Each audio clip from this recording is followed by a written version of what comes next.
Subscribe कीजिए royal teacher को education संबंधी न्यूज़ तुरंत पाने के लिए। मौखिक पठन प्रवाह यानी ORF कार्यक्रम शिक्षक ऐप पर आकलन हुआ शुरू। 5 से 9 मई तक होगा आकलन। आपको करना है अभी अभ्यास और उसके बाद शुरू होगा आकलन चरण। जी हाँ साथियों, इस वक्त की बड़ी खबर की बात करें तो दोस्तों, शिक्षक ऐप पर राजस्थान के राजकीय विद्यालय जितने भी हैं उनमें कक्षा 3 से लगा के 8 तक के विद्यार्थियों के लिए ORF कार्यक्रम शुरू किया गया है। ये ORF कार्यक्रम यानी ओरल रीडिंग फ्लुएंसी कार्यक्रम है, मौखिक पठन प्रवाह कार्यक्रम है, जिसमें आपको विद्यार्थियों को पढ़ाना होगा और उसकी फ्लुएंसी कितनी है हिंदी में वो उसकी जानकारी AI के माध्यम से ली जाएगी। ये आपको जो शिक्षक ऐप है, शिक्षक ऐप के माध्यम से ही करना होगा। इसके संबंध में कार्यालय निदेशक माध्यमिक शिक्षा राजस्थान बीकानेर की ओर से भी आदेश जारी किया गया है। हालांकि ये आदेश पहले भी जारी किए जा चुके हैं, लेकिन अब अतिरिक्त और आदेश जारी किए गए हैं उसके संबंध में, यानी ओरल रीडिंग फ्लुएंसी के संबंध में। ORF जो कार्यक्रम है अभी वो कक्षा 3, 4 और 6, 7 के लिए रहेगा, क्योंकि दोस्तों 3, 4 और 6, 7 के विद्यार्थी ही अभी प्रेजेंट है। और ये जो अभ्यास चरण है 2 मई से 3 मई तक चलेगा और मूल्यांकन चरण है वो 5 मई से 9 मई तक चलेगा। यानी मूल्यांकन कार्यक्रम जो आपको रहेगा ORF कार्य चरण का, वो 5 मई से 9 मई तक चलेगा। इसमें यह सुनिश्चित किया जाए कि 100% विद्यार्थी है वो मूल्यांकन में शामिल हो। इसके अंतर्गत आपको ये विद्यार्थियों का ORF कैसे लेना है, धारा पठन आकलन कैसे करना है, उसके बारे में जानकारी अभी दी जाएगी। और इसमें आपको कुछ बातों का ध्यान रखना है, जैसे मूल्यांकन के दौरान एक समय में एक ही विद्यार्थी का मूल्यांकन किया जाएगा। पहले कठिन एवं फिर आसान पठन करवाया जाए। विद्यार्थी को कठिनाई महसूस होने पर विद्यार्थी को एक और अवसर दिया जाएगा और प्रत्येक विद्यार्थी को समय पढ़ने की प्रक्रिया में रखना होगा। शिक्षक द्वारा पढ़ने में सहायता नहीं की जाएगी। मूल्यांकन बिना किसी व्यवधान के वातावरण में किया जाएगा, यानी कि बीच में किसी भी तरह की और आवाज नहीं आए। शिक्षकों एवं फील्ड अधिकारी किसी भी शंका समस्या हेतु निवारण हेतु जानकारी हेतु अपने PEO और PMU से फेलो में संपर्क कर सकते हैं। इसके लिए शाला दर्पण पर भी एक टैब आरंभ किया गया है। रिपोर्ट में यानी रिपोर्ट न्यू में ORF मॉनिटरिंग रिपोर्ट के माध्यम से मॉनिटरिंग भी इसकी की जाएगी। ये ORF कार्यक्रम क्या है, आपको जानकारी के लिए बताते हैं कि ORF एक कृत्रिम बुद्धिमत्ता यानी AI आधारित पहल है, जो विद्यार्थियों की आवाज रिकॉर्ड कर उनके पठन कौशल का विश्लेषण करती है। यह मूल्यांकन विद्यार्थियों की धारा पर पढ़ने की क्षमता को मापता है, उनके कौशल अंतराल की पहचान करता है और ये प्रभावशीलता प्रति मिनट सही शब्द एवं सटीकता के आधार पर शिक्षक विद्यार्थियों की वास्तविक स्थिति समझ सकेंगे और लक्षित सहयोग प्रदान कर सकेंगे। इसके लिए मौखिक पठन प्रवाह कार्यक्रम बनाया गया है। तो ये कार्यक्रम कक्षा 3 से 8 तक के लिए हिंदी भाषा पठन प्रवाह दक्षता सुधार के लिए तैयार किया गया है और ये कार्यक्रम विद्यार्थियों में वाधवानी AI फाउंडेशन के सहयोग से शाला दर्पण शिक्षक ऐप के माध्यम से करवाया जाएगा।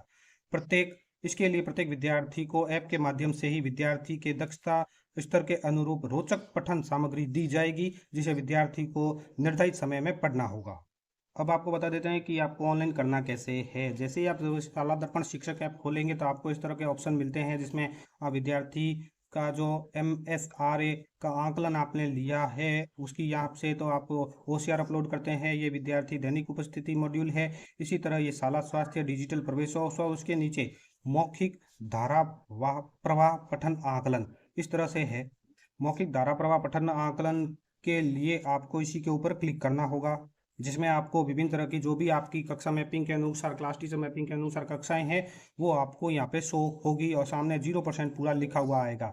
अब आपको कोई भी एक कक्षा खोल लेनी है जिसका आकलन आप करना शुरू कर रहे हैं। जैसे डाटा प्रविष्टि शुरू करें तो आपके सामने कुछ इस तरह से लिखा हुआ आएगा, जिसमें पूरा नहीं हुआ और पूरा हुआ 2 तरह के ऑप्शन रहेंगे। जिसका आकलन आप कर लेते हैं वो इधर आ जाएगा, सफलतापूर्वक पूरा हुआ। जिसका नहीं होगा वो यहाँ रहेगा। विद्यार्थियों की सूची आपके सामने रहेगी। जिस विद्यार्थी का आकलन करना है उसके ऊपर क्लिक करना होगा। आकलन शुरू करें बटन आपके सामने रहेगा, आकलन शुरू करें। और आकलन शुरू करने के साथ ही आपको निम्न का एक्सेस देना होगा, जैसे लोकेशन है, माइक है, डेटा की सुरक्षा है, अनुमति आपको इसकी देनी रहेगी। और आकलन कैसे करें, इसके लिए आपको इंटरनेट से जुड़े रहना है। इंटरनेट से ही यानी नेट से ही ये कनेक्ट रहेगा। उसके बाद आपका माइक काम कर रहा है या नहीं ये भी आपको बताया जाएगा। आगे बढ़े बटन के ऊपर क्लिक करें और फ़ोन आपको पास में रखना है, आराम से बच्चे पढ़ सके। और ध्यान रखें ज़्यादा पास भी नहीं रखें। जैसे जैसे विद्यार्थी पढ़ते रहेंगे अध्यापक उनकी रिकॉर्डिंग सुनेंगे। अपलोड करने से पहले रिकॉर्डिंग सुनकर जांच लें और रिकॉर्डिंग अपलोड नहीं करने योग्य है या नहीं। आगे बढ़ें। आगे बढ़ने के बाद अनुच्छेद देखने के लिए रिकॉर्डिंग शुरू करें। जैसे ही आप अनुमति देंगे तो आपको वेल यूजिंग ऐप के ऊपर क्लिक कर देना है, तो ये अपने आप ही अपना काम करेगा और विद्यार्थी को फ़ोन आपको पढ़ने के लिए देना होगा। इस आकलन के 3 चरण रहेंगे, जिसमें आपको ये ध्यान में रखना है कि आकलन 1 और 2 प्रत्येक छात्र के लिए अनिवार्य रहेगा। और यदि आपको शिक्षक या आकलन के रूप में लगे छात्रों को आकलन 1 और 2 पढ़ने में कठिनाई हुई तो उस छात्र के लिए आकलन 3 अवश्य लें। आपको अगर ये धुंधला सा दिखाई दे या छोटा दिखाई दे तो इसके टेक्स्ट की साइज आप बढ़ा भी सकते हैं, बड़ा छोटा कर सकते हैं। ये फोन को मुंह के पास ही रखना है। नीचे टाइमलाइन भी चलती रहेगी, जब तक टाइम पूरा हो तब तक ये पैराग्राफ है वो विद्यार्थी को कंप्लीट करना होगा। पूरा होने के बाद 2 तरह के ऑप्शन दिखाई देंगे, दोबारा करें या फिर सेव करें। सेव करने से पहले आप चाहते हैं रिकॉर्डिंग सुनना तो आप रिकॉर्डिंग सुन सकते हैं। रिकॉर्डिंग सुनने पर अगर आपको लगता है कि रिकॉर्डिंग में कोई बाधा है तो आप दोबारा करें बटन पर क्लिक करके आकलन वापस ले सकते हैं, यानी रिकॉर्डिंग स्पष्ट होनी चाहिए।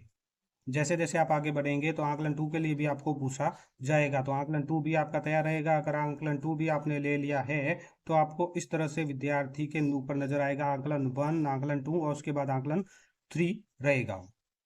अगर विद्यार्थी को पढ़ने में दिक्कत है, हाँ या ना में आपको जवाब देना है और आपको विद्यार्थी का आकलन 3 भी प्रारंभ करना है यदि हाँ है तो।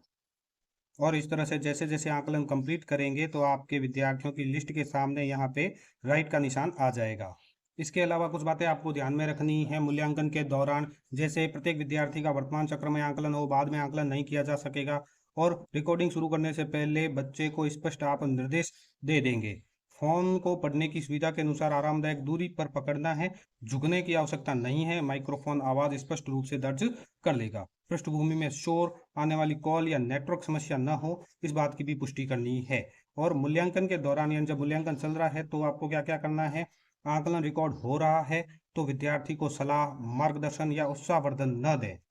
रिकॉर्डिंग शुरू करने के लिए शुरू करें बटन दबाएं और पढ़ने के बाद तुरंत रोकें बटन दबाएं। फाइनल बंद करने के लिए केवल लाल जो क्रॉस है उस बटन का उपयोग करना है, इसे आकलन सेव नहीं होगा। रिकॉर्डिंग रोकने के बाद कुछ सेकंड ऑडियो सुने, फिर उसको आपको सबमिट करना है। जल्दबाजी नहीं करनी है। यदि आवाज आपकी जो बच्चे ने रिकॉर्ड की है, बच्चे की रिकॉर्ड आवाज हुई है आपके द्वारा, वो अगर अस्पष्ट, गड़बड़ या शोरयुक्त है तो आप दोबारा इसको करेंगे।